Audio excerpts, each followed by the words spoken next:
할렐루야. 새벽을 깨어 예배하시는 성도님들의 심령과 가정에 하나님의 은혜가 충만하기를 소망합니다. 우리 자녀들에게 힘이 되는 21가지의 말씀, 14번째 말씀을 함께 보겠습니다. 시편 28편 7절의 말씀입니다. 같이 읽겠습니다. 여호와는 나의 힘과 나의 방패시니 내 마음이 그를 의지하여 도움을 얻었도다. 그러므로 내 마음이 크게 기뻐하며 내 노래로 그를 찬송하리로다. 아멘. 우리 수험생 명단을 우리 같이 한번 호명해 보겠습니다. 또 새로 시작되는 월요일 아침이니까요, 같이 읽어보겠습니다. 이설비, 이채은, 이마린, 전혜연, 제동연, 최우연, 최주연, 추영주, 김민성, 김세은, 임채원, 박준서, 박찬미, 박화영, 손윤상, 유세은, 이지섭, 이준, 이하율, 장준영, 이렇게 20명의 우리의 수험생들이 오늘 또 발송되는 이 말씀이 저들에게 힘이 되고 방패가 되어서 시대의 흐름에 붙들리는 것이 아니라 하나님의 은혜에 붙들려서 내일의 소망 가운데 세워갈 수 있는 능력 있는 우리의 자녀들이 되기를 간절히 소망합니다. 예루살렘 성벽 재건 공사가 대적들의 집요한 방해 속에서도 이제 완성이 되었습니다. 성벽 재건이 마쳤다고 해서 대적자들의 공격이 그쳤느냐? 그렇지는 않습니다. 그러니 느헤미야는 1절 말씀을 보니까 성벽 재건을 마친 후에 즉시로 문짝을 달고 문지기를 세워 방비하고 있는 것을 볼 수 있는 것이죠. 각자의 책임자를 세워서 본격적으로 이 성벽 재건 이후에 이제 내적인 회복과 또한 안정을 위해서 힘써 나아가는 것을 우리가 볼 수 있습니다. 본문 2절을 한번 읽어보겠습니다. 2절의 말씀 같이 보겠습니다. 내 아우 하나니아와 영문의 관원 하나냐가 함께 예루살렘을 다스리게 하였는데 하나냐는 충성스러운 사람이요 하나님을 경외함이 무리 중에 뛰어난 자라. 아멘.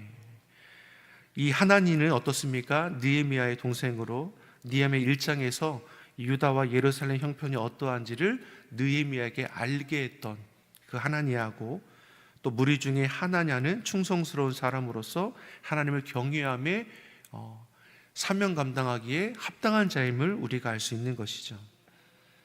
이들은 어떤 자들입니까? 헌신할 줄 아는 자들이고 죄 범된 나라를 하나님의 뜻 가운데 세워가기에 이제 자원하는 자라고도 볼 수 있는 것이죠. 이들에게 맡김을 통해서 더욱더 안정되게 이제 내일을 준비할 수 있는 모습이죠.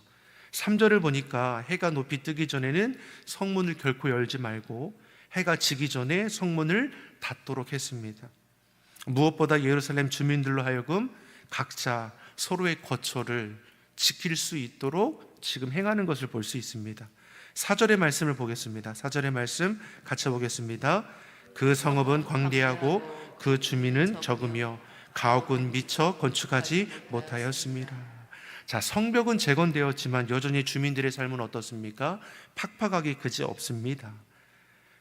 예루살렘 성내에 거주하는 이들도 적었던 것이고 미처 저들이 거주할 수 있는 그 집이나 가옥들이 준비되지 못했던 모습들인 거죠. 다시 말해 성벽 재건이 다 마치며 이제 그런 대적자들의 침입을 방비할 수 있는 준비가 되었으니 이제는 내실을 다스려야 할 때임을 알 수 있습니다.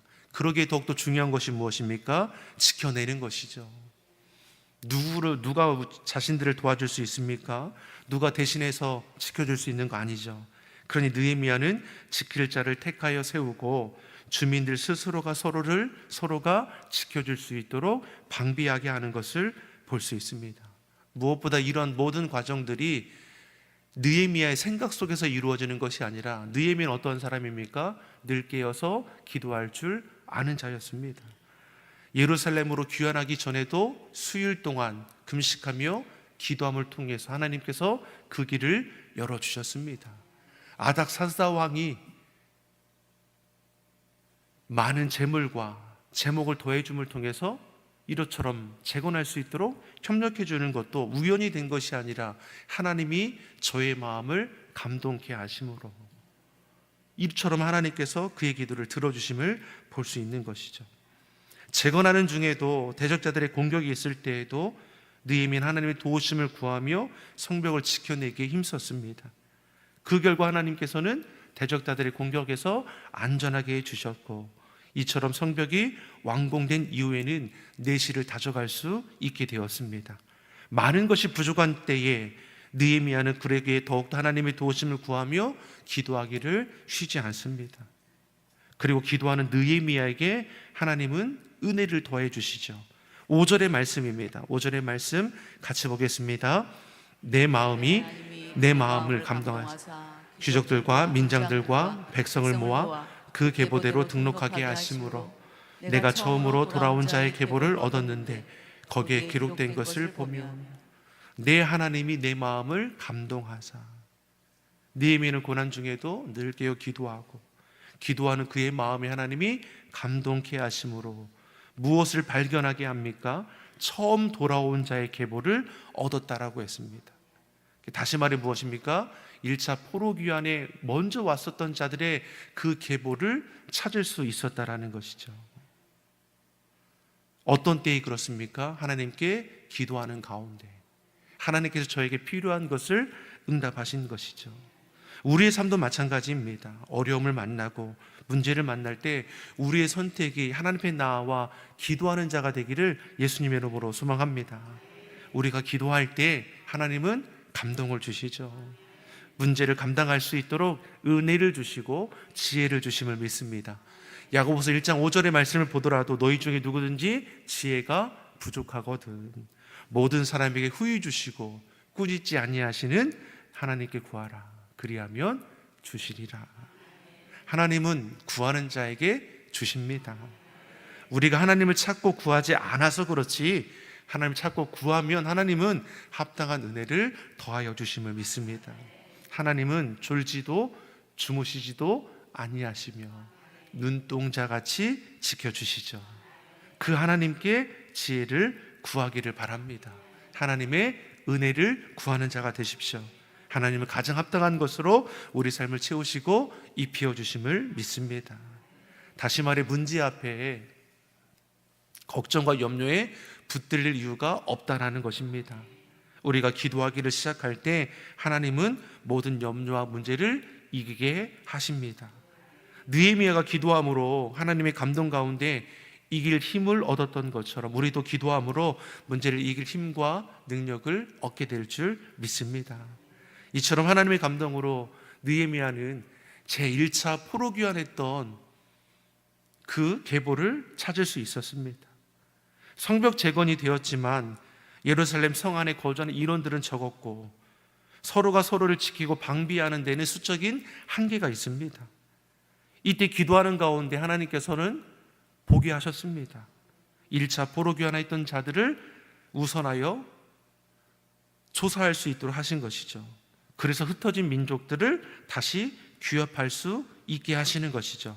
6절과 7절의 말씀을 같이 보겠습니다. 6절 7절입니다. 옛적에 바벨론 왕 느부갓네살에게 사로잡혀 갔던 자들 중에서 노임을 받고 예루살렘과 유대에 돌아와 각기 자기들의 성읍에 이른 자들 곧 스룹바벨과 예수아와 느헤미야와 아사랴와 라함야와 나흐마니와 모르드게와 빌산과 비스베렛과 비그웨와 느음과 바나바와 함께 나온 이스라엘 백성의 명수가 이러하니. 스룹바벨부터 바하나까지 이 12명의 사람은 1차 포로귀환을 이끌었던 리더들일 것이죠.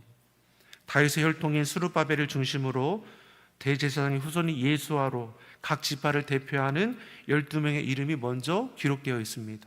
1차 포로귀환한 이들을 통해 무너졌던 성전이 재건되지 않았습니까? 그 과정도 쉽게 된 것이 아니죠. 대적들의 방해가 있었음에도 하나님의 선하신 뜻을 1차 포로귀환했던 자들을 통해서 이루었던 것을 볼 수 있습니다.